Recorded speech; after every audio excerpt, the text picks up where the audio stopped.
Halo Sobat Biru Hitam, kembali berjumpa dengan saya Anissa Nurul Fitri di Labs Corner News FMIPA UI pada pekan keempat bulan November 2021. Media informasi yang memberitakan hal-hal seputar dunia sains, perkembangan riset, dan inovasi terkini.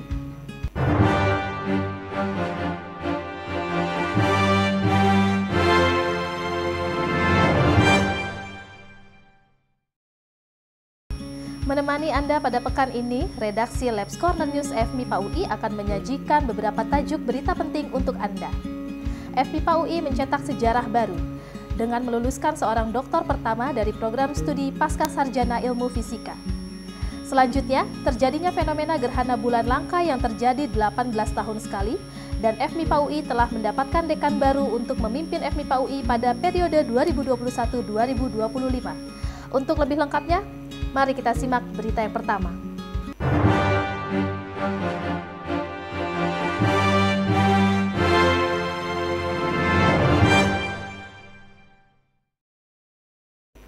Sebuah sejarah baru mewarnai FMIPA UI dengan diluluskannya seorang doktor pertama dari program studi ilmu fisika pada sidang terbuka yang diselenggarakan secara daring pada hari Sabtu 13 November 2021. Ilham Prasetyo dinyatakan lulus menjadi doktor pertama dari program studi ilmu fisika FMIPA UI dengan predikat cum laude dengan total IPK sempurna 4 pada sidang terbuka promosi program studi doktor ilmu fisika yang diselenggarakan secara daring pada hari Sabtu 13 November 2021.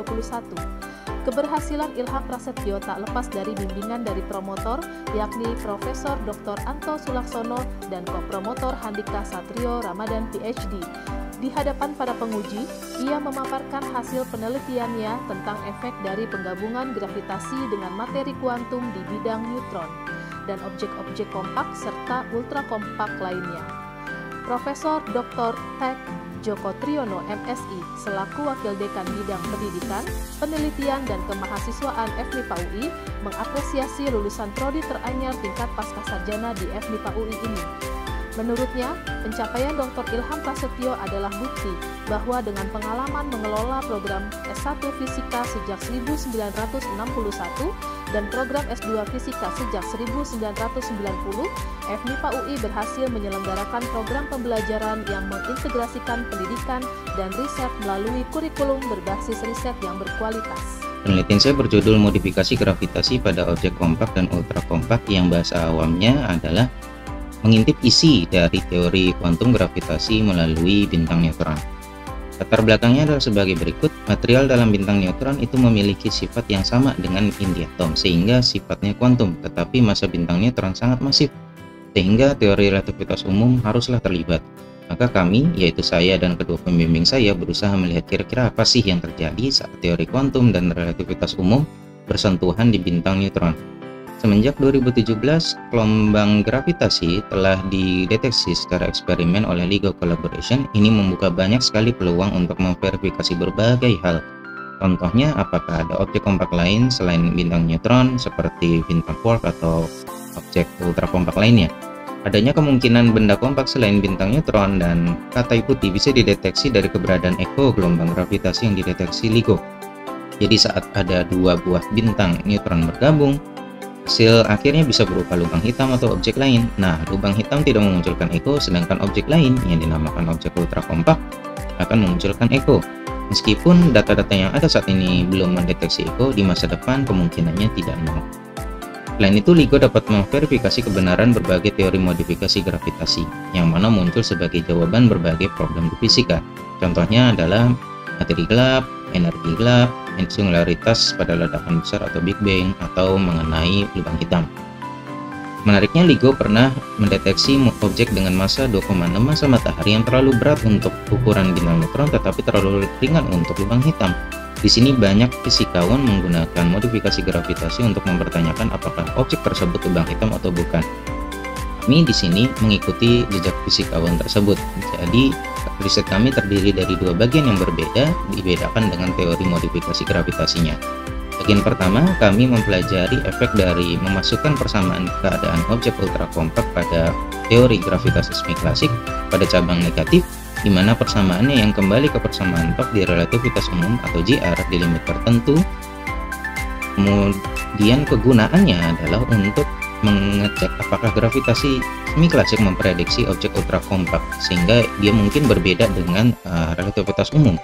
Kedua, kami mempelajari efek dari memainkan kedua parameter dari teori gravitasi Eddington-Inspired Bond Effect atau AB terhadap nilai momen inersia dari bintang neutron dan deformasi tidal. Kegunaannya adalah untuk mengecek apakah teori AB memenuhi data-data observasi bintang neutron yang ada sekaligus memenuhi syarat 2,6 masa matahari.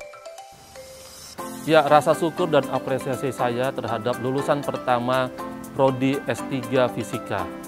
Lulusan ini sangat baik sekali dalam hal prestasinya, yaitu lulus dalam waktu 5 semester, kemudian IPK yang sempurna, yaitu 4, dan juga menghasilkan output publikasi ataupun riset yang sangat berkualitas, yaitu ada 2 publikasi di jurnal internasional Q1.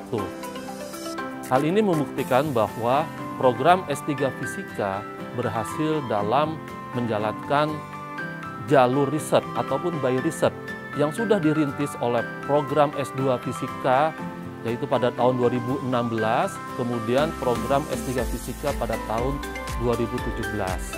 Program by riset ini merupakan yang pertama di UI yang dilakukan oleh FMIPA UI dan dilaksanakan oleh FMIPA UI. Hal ini membuktikan bahwa program pasca sarjana by riset mampu meningkatkan atmosfer dan hasil-hasil riset yang berkualitas. Selamat ya untuk Dr. Ilham Prasetyo atas kelulusannya dan pencapaian karya akademiknya. Teruslah berprestasi dan menginspirasi Sobat Biru Hitam untuk dapat berlomba-lomba menorehkan prestasi di segala bidang dan mengharumkan nama FMIPA UI di kancah internasional.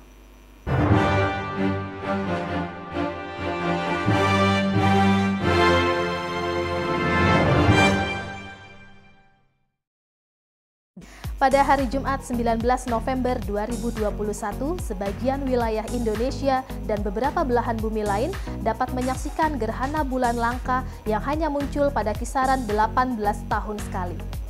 Gerhana bulan akan diawali dengan fase awal penumbra.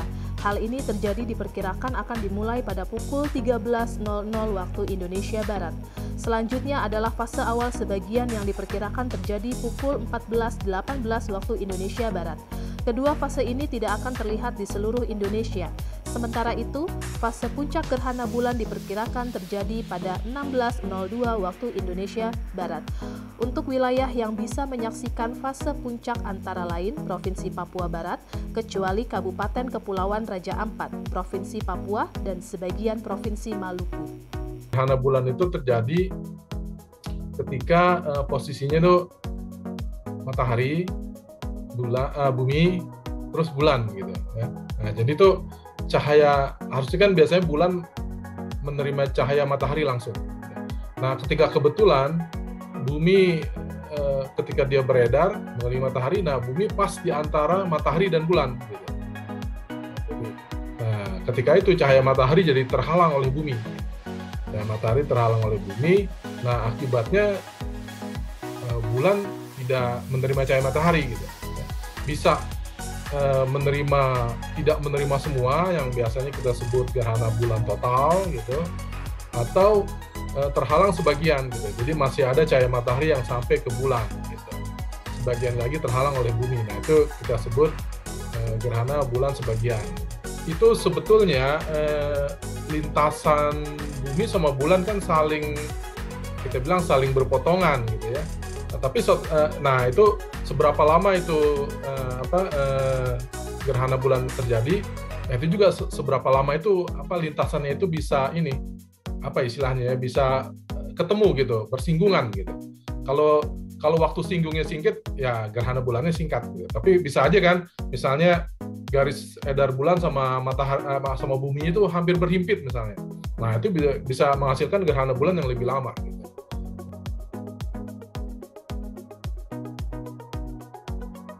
Nah, bisa jadi hal-hal seperti tadi itu misalnya, ketika gerhana bulan terjadi di suatu daerah, kebetulan di situ lagi ada pandemi misalnya gitu ya. Nah, orang jadi mikir, wah ini jangan-jangan nih pandemi gara-gara gerhana bulan gitu. Bisa jadi seperti itu ya. Jadi berusaha dihubung-hubungkan gitu ya. Tapi kalau secara saintifik sih masih perlu dipertanyakan gitu, apa benar begitu gitu kan. Nah, tapi ya namanya di masyarakat kan bisa aja kayak gitu. Atau pas lagi gerhana bulan kebetulan gempa bumi gitu kan. Nah, itu langsung wah ini gara-gara gerhana bulan muncul gempa bumi gitu. Atau wabah penyakit gitu ya, contohnya sekarang ini, atau wabah penyakit yang dulu mungkin bisa macam-macam gitu ya. Jadi itu biasanya tuh kejadian-kejadian yang kebetulan bersamaan gitu antara gerhana bulan yang sedang terjadi dengan juga sesuatu hal lain yang terjadi di masyarakat. Nah, mungkin secara pintas gitu masyarakat langsung mengkaitkan dengan itu. Oh, ini gara-gara gerhana bulan nih gitu. Karena gerhana bulan kan memang kejadiannya langka gitu kan, di tempat tersebut kan nggak setiap saat terjadi gitu. Mungkin pas sekali kejadian itu kebetulan juga berbarengan dengan wabah penyakit. Nah, sehingga masyarakat menafsirkannya seperti itu.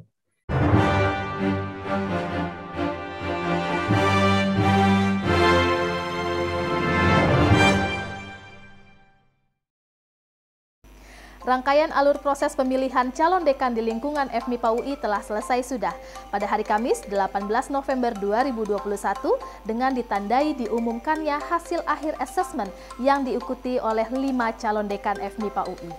Sebagai bagian dari alur terakhir proses pemilihan calon dekan FMIPA UI periode 2021-2025, maka pada hari Kamis 18 November 2021 dilaksanakan proses asesmen bagi 5 calon dekan FMIPA UI yang dilakukan oleh jajaran pimpinan Universitas Indonesia. Dalam proses ini, setiap calon dekan kembali diminta untuk memaparkan visi, misi, dan program kerja masing-masing. Selanjutnya, pemaparan dan asesmen yang dilaksanakan secara terbuka ini menjadi bahan pertimbangan bagi rektor dan jajaran pimpinan Universitas Indonesia untuk memilih dekan bagi setiap fakultas.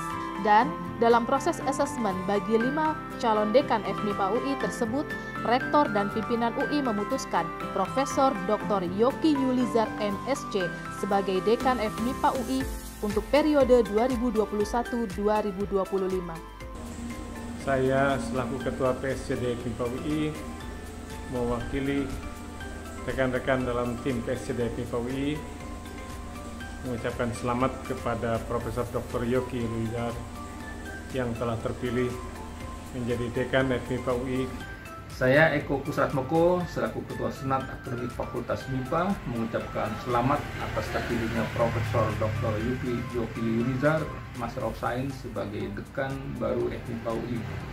Saya Pamela Kardinal selaku Ketua Umum ILUNI FMIPA UI mengucapkan selamat atas terpilihnya Bapak Profesor Dr. Yoki Yulizar MSc sebagai dekan FMIPA UI periode tahun 2021 hingga 2025.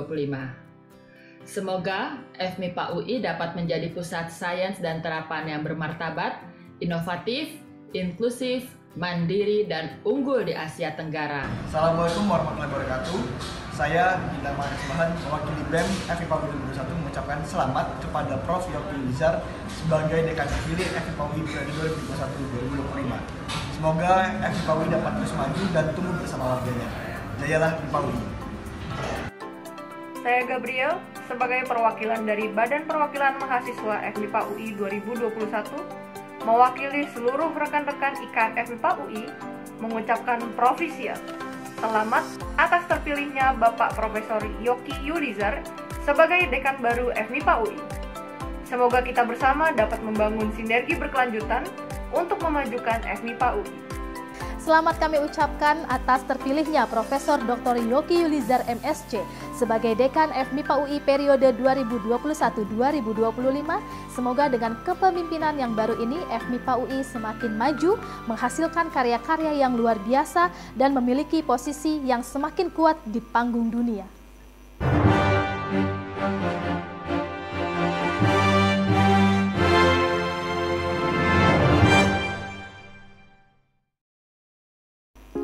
Demikian berbagai sebagai informasi terkini yang dapat kami bagikan pada pekan keempat bulan November 2021 ini. Jangan lupa terus ikuti konten-konten menarik yang disajikan dari Dapur Humas FMIPA Universitas Indonesia seperti Leaders Corner, Ngobras, dan konten-konten edukatif lainnya. Akhirnya, saya Anissa Nurul Fitri dan seluruh kerabat kerja Labs Corner News FMIPA UI pamit undur diri. Tetap patuhi protokol kesehatan 5M, pastikan diri Anda sudah divaksin, dan ikuti terus perkembangan dunia sains karena bersama FMIPA UI, sains menjadi lebih menyenangkan. Dan mari bersama kita mengambil tempat di panggung intelektualitas dunia. Sampai jumpa.